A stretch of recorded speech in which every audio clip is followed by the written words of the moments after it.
ঈদ মানে খুশি, আবার ঈদ মানেই আনন্দ। আসলে আমরা যেহেতু মধ্যবিত্ত, আমাদের ঈদটা যদিও সাদামাটাভাবে কেটেছে, তারপরেও বলব আলহামদুলিল্লাহ।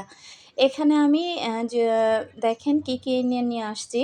এটা আমি চাদরের কাপড় দিয়ে আমি এই চেয়ারের আর কি কভার বানিয়ে নিয়েছি। সেই সাথে এখানে আমি নতুন একটা চাদর কিনে নিয়ে আসছি। তো এই চাদর আর এই বালিশের কভারগুলো আমি অনেক আগেই কিনেছিলাম। তবে ঈদের জন্যই আমি অপেক্ষা করছিলাম। ঈদ আসবে তারপর আমি নতুন করে আমার ঘরদুয়ারগুলো সাজিয়ে নিব। তবে টেবিলের জন্য আমি শুধু চেয়ারের কভারগুলো নতুন বানিয়েছি। আর হোয়াইট কালারের যে কভারটা দেখতে পাচ্ছেন টেবিলে বিছানোর জন্য, এটা কিন্তু আমার পুরাতনই, অনেক আগের কেনা। তারপরে ওটা যেহেতু আমি একটু কমই বিছাই, তো ওটা আমি রেখে দিলাম। আগে বিছানার চাদরটা বিছিয়ে নেই। আমি কিন্তু গত ভিডিওতে দেখিয়েছিলাম এই যে কাঁথাটা আমি ধুয়ে দিয়েছি। কাঁথাটা ধোয়ার পর কাঁথাটা কিন্তু খুব সুন্দরভাবে শুকিয়ে গিয়েছে। রোদে ভালো করে কড়া রোদে আমি কিন্তু শুকিয়ে নিয়েছি। এরপর আমি তোশকগুলো ভালো করে ছেড়ে নিয়েছি। ধরতে পারেন যে পুরো খাটের মাচা সহকারে আমি পরিষ্কার করেছি। তো এই খাটটাতে একটু সমস্যা হয়েছিল, ওটা অফ ক্যামেরাতেই আর কি জবার বাবা বাসায় ছিলেন যেহেতু এটা ঠিক করে দিয়েছে। তারপরে এই তো এখন আমি খুব সুন্দর করে বিছানাটাকে ঝেড়ে তারপরে আমি পরিষ্কার করে নিয়ে এখন নতুন একটা চাদর বিছিয়ে দিচ্ছি। নতুন চাদরটা মেয়েদের রুমে বিছিয়ে দিলাম। এখন যেহেতু মেয়েরা বড় হয়েছে, ওরাও কিন্তু মোটামুটি নতুন জিনিস দেখলে খুশি হয়। সেই সাথে নতুন জিনিস ব্যবহার করতেও ওরা বেশি স্বাচ্ছন্দ্য বোধ করে। তো আমি কিন্তু রুমের পর্দাগুলো সরিয়ে তারপরে পুরো জানালাটা অফ ক্যামেরাতে ক্লিন করে নিয়েছিলাম। আমার এই ভিডিওগুলো আমি যদিও শর্ট আকারে শেয়ার করেছিলাম, তো আজকে আবার একটু বড় করি আমার আপুদের সাথে শেয়ার করে নিচ্ছি। জানি না যে আপনাদের দেখতে আসলে কেমন লাগবে। আমার এই ভিডিওটি কিন্তু চাঁদ রাত থেকে ঈদের দিন পর্যন্ত কিভাবে কাটালাম সেটাই আজকের ভিডিওতে আমি শেয়ার করছি। কুশন কভারগুলো আমি এখন থেকে এই যে চাদর যেহেতু গজ কাপড়ের চাদর কিনি, তো আমি কুশন কভারগুলো কিন্তু এভাবে ম্যাচিং করে বানিয়ে নেই। আসলে আলাদা করে কুশন কভার কিনতে গেলে তখন না আর ওইভাবে ম্যাচিং হয় না। আবার দেখা যায় যে চেনগুলোও ভালো থাকে না। কিছুদিন গেলে চেনগুলো কিন্তু নষ্ট হয়ে যায়। তাই আমি খাটের দেখা যায় বালিশ, তারপরে চাদর, কুশন কভার সব কিন্তু একটু ম্যাচিংই রেখেছি। তো এগুলো আমি এই যে তুলে নিয়েছি, এগুলো আমি সময় সুযোগ করে কি ধুয়ে ফেলবো। ঈদের পরে তো আর তেমন কোনো কাজ নাই, যত কাজ ঈদের আগেই। তো পরিষ্কার পরিচ্ছন্নের ব্যাপার-স্যাপার। এটা ছিল আমার চাঁদ রাতের ভিডিও। তো আমি সুন্দর করে এই তো পেপারটা খুব ভালো করে আমি মুছে পরিষ্কার করে নিচ্ছি। হাতে বানানো ক্লিনজারটা দিয়েই এই পেপারটা পরিষ্কার করে নিচ্ছি। পেপারটা কিন্তু খুব সুন্দর আর কি পরিষ্কার হয়ে গিয়েছে। জুই কিন্তু আমাকে কাজে হেল্প করছে। আসলে আমি যে কোনো কাজ করতে গেলে জুই কিন্তু আমার পাশে এসে দাঁড়িয়ে থাকে।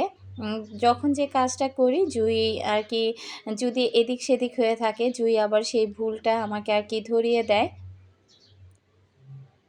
সবাই তো সবার মতো করেই ঈদ কাটিয়েছেন। ইতিমধ্যে অনেক আপুরা হয়তো গ্রামের বাড়ি থেকে আবার চলেও আসছেন। তো আমরা যেহেতু গ্রামে যাইনি বা যাবও না, তো সেই জায়গা থেকে বাসায় যেহেতু ঈদ করব, বাসার সব কিছু আমি আমার মতো করে কিছুটা আমি অন স্ক্রিন আর কিছুটা অফ স্ক্রিনে আমি কাজগুলো করে নিয়েছি। সব কিছু তো ওইভাবে ক্যামেরা বন্দি করতেও ভালো লাগে না। তো যাই হোক, আমি যতটুকু পেরেছি ততটুকুই আমি ক্যামেরা বন্দি করেছি। আমার এই ডাইনিং টেবিলটা মনে হয় মাঝে, মাঝে আমি এভাবে খোলামেলা রেখে দেই। যদি এভাবে রাখা হয় না, তাহলে দেখা যায় যে দিনের মধ্যে কতবার যে আমার এই গ্লাসটা পরিষ্কার করতে হয়। অনেক ধুলাবালি পড়ে, মনে হয় আঙুল দিয়ে একটা টান দিলেই গ্লাসের উপরে যে ধুলাবালিগুলো পড়ে থাকে আর কি সেগুলো আম আর কি দেখতে আর কি ভালো লাগে না। বারবার প্রতিদিন এই বেলা ওই বেলা পরিষ্কার করা। এখানে আমি চেয়ারগুলো অফ ক্যামেরাতে খুব ভালো করে কাপড় দিয়ে মুছে পরিষ্কার করে নিয়েছি। জুঁইকে দুপুরবেলায় বলেছিলাম নাস্তা খাওয়ার পরে যে চেয়ারগুলোর আনাচে কানাচে যতগুলো ডিজাইন আছে টেবিলের পায়া থেকে শুরু করে চেয়ারের পায়া পর্যন্ত সবগুলো যেন একটু ব্রাশের সাহায্যে খুব ভালোভাবে পরিষ্কার করে নেয়। জুঁই কিন্তু আমাকে সেই কাজটা খুব সুন্দরভাবে করে দিয়েছে। সত্যি কথা বলতে আমার ২ টা মেয়ে না থাকলে এই কাজগুলো করতে আমার যে কি কষ্ট হতো। তো মেয়েরা হচ্ছে মায়ের বলতে পারেন বান্ধবী, তাছাড়া ঘরের লক্ষ্মী। আমার মেয়েরা যখন আমাকে কাজ করে দেয়, আমি কিন্তু মনে, মনে সত্যি খুব খুশি হই। আর কাজটা যখন বিশেষ করে জুঁই আমাকে করে দেয়, এত সুন্দর করে কাজগুলো করে, মনের মতো করে কিন্তু কাজগুলো করে দেয়। আর বড়জন দেখা যায় কি একটা কাজ করতে গেলে একটা চেয়ার পরিষ্কার করে সে বারবার বলতেছিল, "পরিষ্কার করা হয়ে গিয়েছে, হয়ে গিয়েছে। এত পরিষ্কার করে লাভ কি?" তো মেয়েকে বললাম যে, "এখন হয়তোবা বুঝবা না। এই যে খুঁটিনাটি জিনিসগুলো যে এত সুন্দর করে পরিষ্কার করি, যেদিন হয়তোবা বিয়ে হয়ে যাবে, নিজের সংসার হবে, তখন বুঝবে যে নিজের চাইতে সংসারের প্রতি কেমন একটা টান বা ভালোবাসা একটা মেয়ের থাকে।" সংসারটা একটা ভালোবাসার জায়গা। এখানে যেহেতু সবকিছু আমার যতটুকু যা আছে তা নিয়ে আমি আল্লাহর কাছে হাজার, হাজার শুকরিয়া আদায় করি। তো ভালোবাসা না থাকলে না আসলে সংসার হয় না। ভালোবাসা এমন একটা জিনিস সেটা মনে করেন আম আপনার সংসারের জিনিসের প্রতি থাকে, সন্তানের প্রতি থাকে, স্বামীর প্রতি থাকে। সবকিছু মিলিয়ে কিন্তু একটা সংসার তৈরি হয়।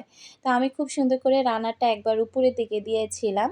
পরবর্তীতে রান্নাটা দেখলাম যে না উপরে দিলে দেখতে ভালো লাগছে না। পরে আবার যে সাদা আরকি অলক্লাটা ছিল ওটার নিচে আবার বিছিয়ে দিলাম। ট্রেটা খুব সুন্দরভাবে সিম্পল করে আমি সাজিয়ে নিলাম। তো এই তো আমি যা ছিল পুরাতন জিনিস দিয়ে আরকি টেবিলটা সাজিয়ে নিলাম। গ্লাস স্ট্যান্ডটাও আমি পরিষ্কার করে নিয়েছি। এখন শুধু জায়গা মতো আরকি রেখে দিব। আমার প্রিয় আপুরা কারা এ পর্যন্ত আছেন, যারা এ পর্যন্ত আমার সাথে আছেন প্লিজ একটি লাইক দিয়ে ভিডিওটি কন্টিনিউ করবেন। আর সবাইকে বলব যে দয়া করে কেউ ভিডিও স্কিপ করে দেখবেন না। যদি হাতে সময় না থাকে ভিডিওটি স্কিপ করতে পারেন। তবে ভিডিও অন করে ২-১ সেকেন্ডের একটা ভিডিও দেখে অনেক আপুরাই আছেন যারা চলে যান। তাদেরকে হার্ডলি রিকোয়েস্ট করব যে প্লিজ এই কাজটা কেউ করবেন না। একটা ভিডিও তৈরি করতে গেলে আমাদের কিন্তু একটা ভিডিওর পেছনে অফুরন্ত সময় দিতে হয়। তো আসলে ভিডিও করাটাও অনেক কষ্ট। কিন্তু তারপরও এমন একটা জায়গায় এসে এখন পৌঁছে গিয়েছি, এই যে সংসারের মতো ভালো লাগা, ভালোবাসা আপনাদের এত সুন্দর, সুন্দর ভালোবাসার কমেন্ট পাওয়ার পর তখন মনে হয় যে না নতুন করে আবার একটা ভিডিও তৈরি করি। আর আপনারাও যেহেতু আমার সংসারের কাজগুলো দেখতে ভালোবাসেন, সেই জায়গা থেকে কাজের ভিডিওগুলোই কিন্তু আপনাদের সাথে বেশিরভাগ আমি শেয়ার করার চেষ্টা করি। এটা আমি অনেক আগেই ধুয়ে এভাবে কিছুদিন আরকি টিভির ক্যাবিনেটটা আমি রেখে দিয়েছিলাম। এখন আবারও কাপড়টা বিছিয়ে আমি নতুন করে একটু সাজিয়ে নিলাম। তো যাই হোক এদিক থেকে মাছের অ্যাকোরিয়ামটাও পরিষ্কার করে নিয়েছি আজকে। আজকে কিন্তু অফ ক্যামেরাতে আমি আমার মাছের বড় অ্যাকোরিয়ামটাও পরিষ্কার করেছি। আজকেও কিন্তু অনেক কাজ করেছিলাম চাঁদ রাতের দিন আরকি। ওই যে বললাম না অনেকটা অফ স্ক্রিনে কাজ করে নিয়েছি। তো যাই হোক এটার মধ্যে যে আরকি ম্যাটটা ছিল প্লেট ম্যাটটা ওটা আমি আবার পরবর্তীতে না টিভির ক্যাবিনেটে দিয়ে দিয়েছিলাম।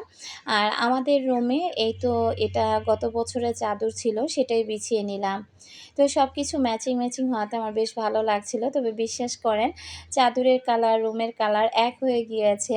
সেই জায়গা থেকে না আমার বাসার রুমের কালারটা একেবারে অন্ধকার লাগে। এটা যদি হোয়াইট কালার হতো বা ঘিয়ে কালার হতো তাহলে মনে হয় রুমে যেকোনো কিছু রাখলে অনেক সুন্দর আরকি ফুটে উঠত। সংসারে যা কিছু আছে তা নিয়েই সবসময় বলি যে আলহামদুলিল্লাহ আমার যতটুকু যা আছে আলহামদুলিল্লাহ। এটা ছিল ঈদের পরের দিন সকালবেলা। অনেক সকালেই ঘুম ভেঙে গিয়েছিল। আর বাইরে এত প্রচুর পরিমাণে রোদ উঠেছিল। তো যাই হোক রোদ উঠাতে অনেকটা ভালোই হয়েছে।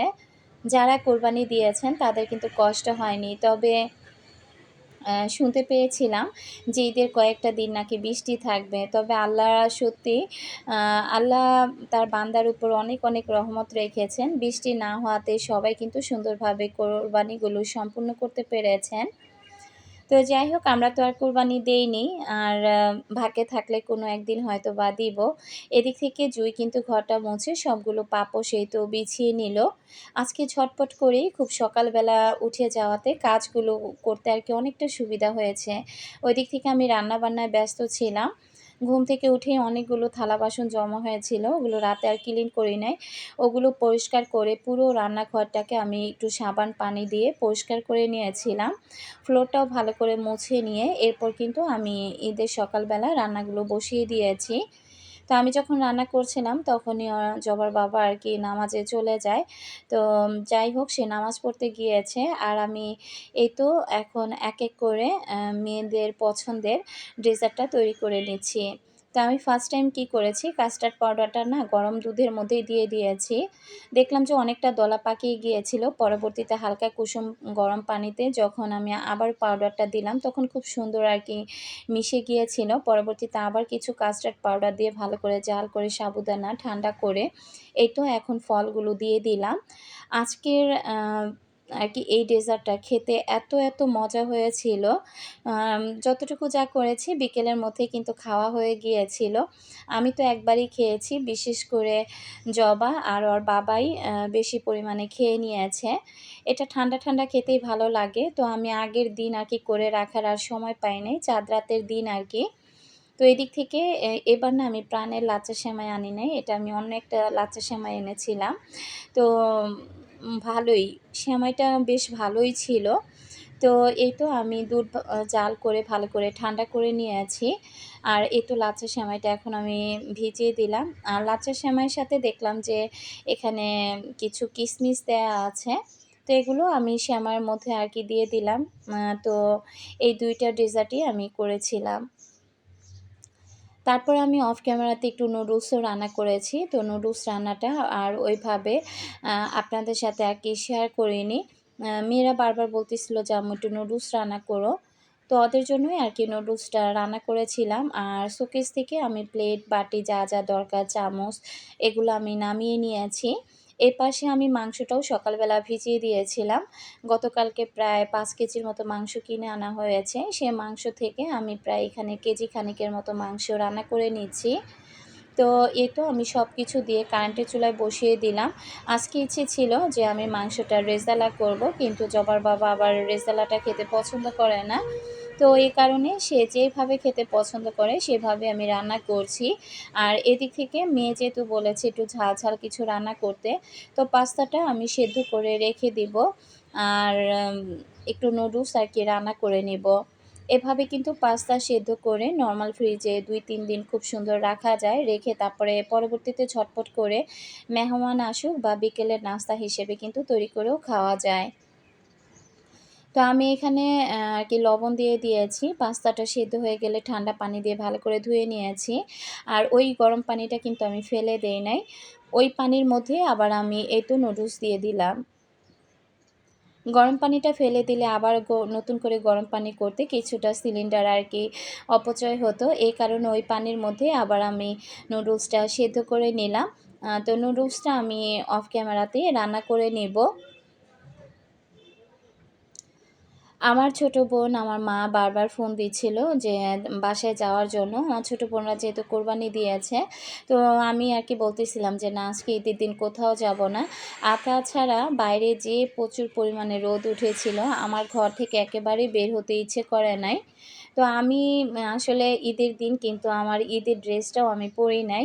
তো যাই হোক আসলে এখন তো আর সেই দিন নাই যে ছোট সময় থাকতে যেমন সকাল, সকাল উঠে মা রান্নাবান্না করতো। আর আমরা দেখা যায় গোসল করে এসে ঈদের জামা কাপড় পরে তারপরে প্রত্যেকটা হয়তোবা আশেপাশে যারা প্রতিবেশী ছিল সব আন্টিদের বাসায় যেতাম, সালাম করতাম, সালামি পেতাম। এরপর দেখা যায় যে সবার ঘরে আমরা সেমাই খেতাম। এখন তো আর সেই সময়টা বা সেই যুগটাও নাই। এখন দেখা যায় কারো ঘরে কেউ আসেও না। আগের মতো কেউ কারো বাসায় গিয়ে ওইভাবে সেমাইটাও খায় না। আসলে আ সময়ের সাথে, সাথে কিন্তু অনেক কিছু চেঞ্জ হয়ে গিয়েছে।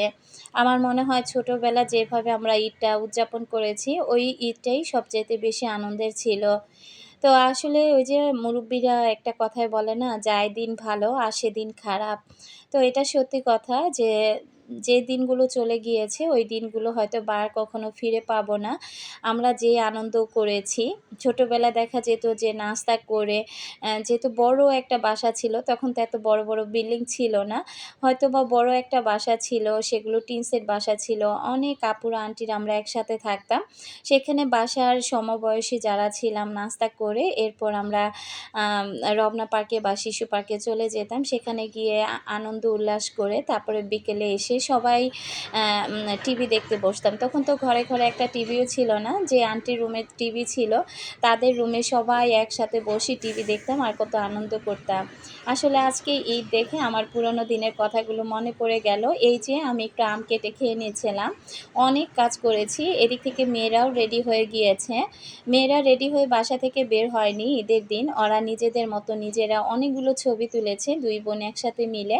তা আমি আবার একটু ভিডিওতে ক্যাপচার করলাম। আর অফ ক্যামেরাতে আমি একটু খিচুড়ি রান্না করেছি আর গরুর মাংস ভুনা করেছি। দেখতে, দেখতে শেষ প্রান্তে চলে আসছি। আজকের মতো বিদায়। ঈদ মুবারক। আল্লাহ হাফিজ। আসসালামু আলাইকুম।